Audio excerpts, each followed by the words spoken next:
Assalamualaikum warahmatullahi wabarakatuh. Perkenalkan, nama saya Farhana Yasmin dengan NPM akhir 027. Di sini mungkin akan mencoba menjelaskan sedikit mengenai standar fotografi dari profil wajah dan juga frontal wajah. Jadi, untuk menilai atau menganalisis hubungan antara kraniofasial, jaringan lunak kontur wajah, profil, dan juga frontal wajah, itu tentu memiliki standarisasi tertentu, khususnya dalam bidang kedokteran gigi. Nah, jadi kita harus memastikan bahwa hasil fotografi yang kita dapatkan itu sebelumnya dilakukan dengan yang pertama, posisi pasien itu dalam keadaan duduk tegak, lalu gigi pasiennya itu beroklusi sebagaimana kebiasaannya, dan bibir serta otot dagunya pastikan rileks. Nah, fotografi profil dan frontal wajah itu dapat tercapai dengan beberapa cara. Yang pertama, bisa difoto dengan satu kamera di mana pasiennya itu nanti dalam dua posisi yang berbeda. Jadi ada tampak lateral dan juga frontal. Lalu yang kedua, bisa juga fotonya diambil dengan satu kamera di mana nanti diakali menggunakan cermin yang akan diperoleh hasil dengan aspek yang berbeda. Nah, lalu yang ketiga, bisa juga dengan difoto sekaligus menggunakan dua kamera. Jadi tampak lateral dan frontal difoto secara bersamaan. Nah, berikut adalah hasil fotografi yang saya ambil. Jadi untuk yang A ini ada tampak lateral, yang B tampak frontal, dan yang C ini tampak oblik dengan kemiringan sudut kurang lebih 45 derajat. Sebenarnya untuk yang oblik ini dia sifatnya optional, diambil jika kita ingin menilai garis senyum.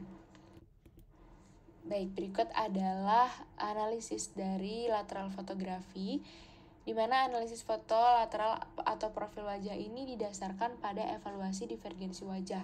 Apa itu divergensi wajah? Ya, ini merupakan kemiringan atau inklinasi baik ke anterior maupun ke posterior dari wajah bagian bawah terhadap dahi. Di mana patokannya yang bisa kita tinjau itu melalui dua garis.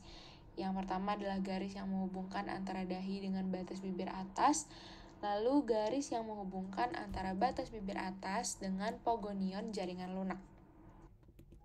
Oke, berdasarkan dua garis tadi, maka diperolehlah evaluasi profil wajah dengan 3 tipe profil wajah sebagai berikut.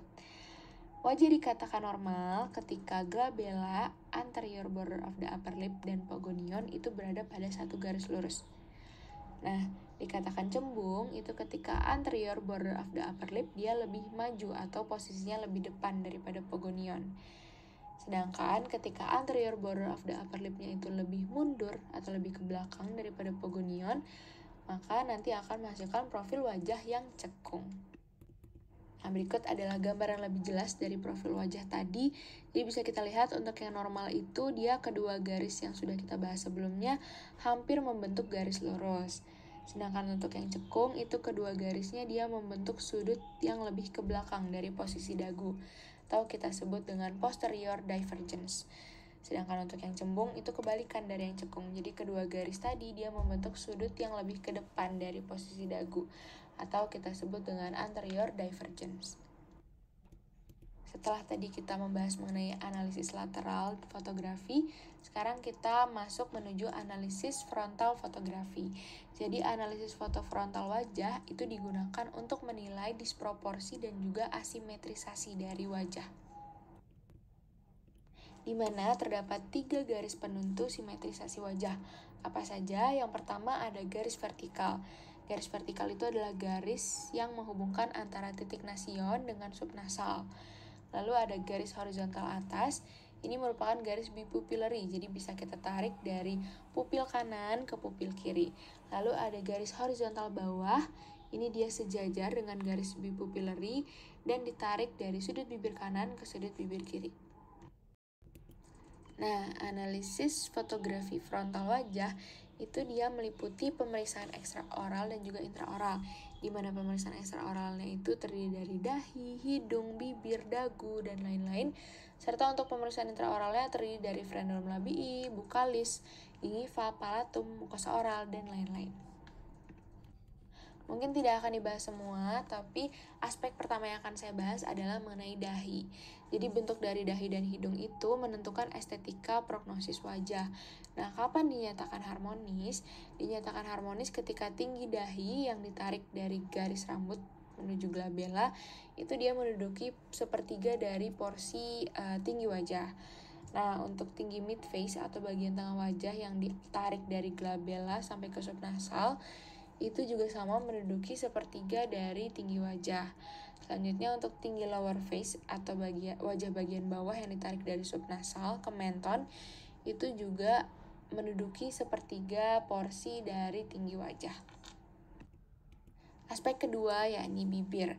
Jadi beberapa kriteria untuk menilai konfigurasi bibir itu bisa melalui panjang bibir, lebar bibir, dan juga kurvatura bibir. Nah, kapan dinyatakan hubungan itu harmonis? Ketika yang pertama, tinggi bibir atas itu dia diukur dari sepertiga tinggi lower face. Jadi dari subnasal ke stomion.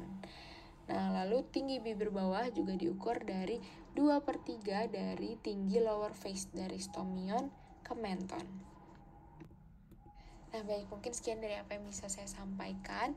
Lebih kurangnya mohon maaf, saya selalu terbuka dengan segala kritik dan saran. Terima kasih. Wassalamualaikum warahmatullahi wabarakatuh.